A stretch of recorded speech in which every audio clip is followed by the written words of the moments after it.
New Labour and Employment Minister Nomakhosazana Meth has been urged to ensure that departmental funds are directed towards creating jobs. Opposition MPs also calling for sections of the department deemed ineffective to be scrapped, and those budgets then redirected towards employment programmes. These include Productivity SA. Our reporter Juniour Khumalo has been monitoring the budget debates in Parliament today. He joins us now with more on this. Juniour, good afternoon to you. I think everyone in Parliament is still kind of getting used to each other in the new Parliament. What have they been saying so far today in this debate? Indeed, Stephen, they are still getting used to each other, getting familiar with each other.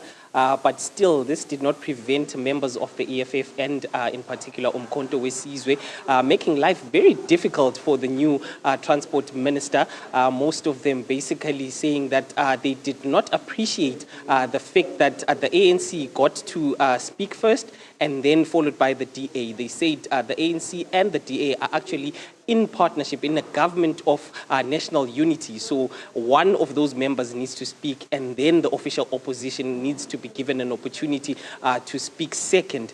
So this has been left to the Rules Committee basically to deal with that matter because the EFF and the MK were very unhappy about that sequence of events leading to the chairperson of the Portfolio Committee indicating that the Rules Committee will have to deal with that. But as you have rightfully mentioned in the introduction, yes, the Minister has been urged actually to scrap some of those sub-entities that are not performing.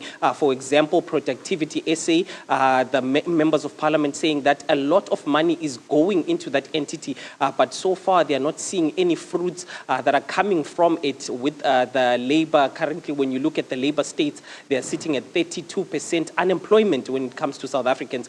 So they have urged the Minister to focus, redirect actually those funds to programs that will actually create employment. The Minister herself, when she took to the podium, she spoke about some of the initiatives that she is planning on bringing on board, such as spending about over 100 million in trying to ensure that South Africans living with disabilities are also employed, creating employment for such individuals. She also said that in August, she's also going to create a youth employment initiative that is going to be launched actually in August. So a lot of young people, young South Africans that are going through unemployment, I'm sure, would be looking forward to that as well. But other entities that the Minister has been urged to look into the Unemployment Insurance Fund as well as the Compensation Fund, with most MPs saying that these entities have not been working optimally. So she's been encouraged to basically focus her attention over the next 100 days of her taking over this department and ensuring that these entities work optimally. But she also indicated that there are challenges when it comes to funding. This department has been given about 3.9 billion from National Treasury, but already $1 billion of this amount is already going into paying employer salaries. So meaning that there's only about 2.9 billion that is left to making sure that South Africans get employed, Stephen. Khumalo in Parliament for you this afternoon. Thank you very much indeed. Do appreciate it.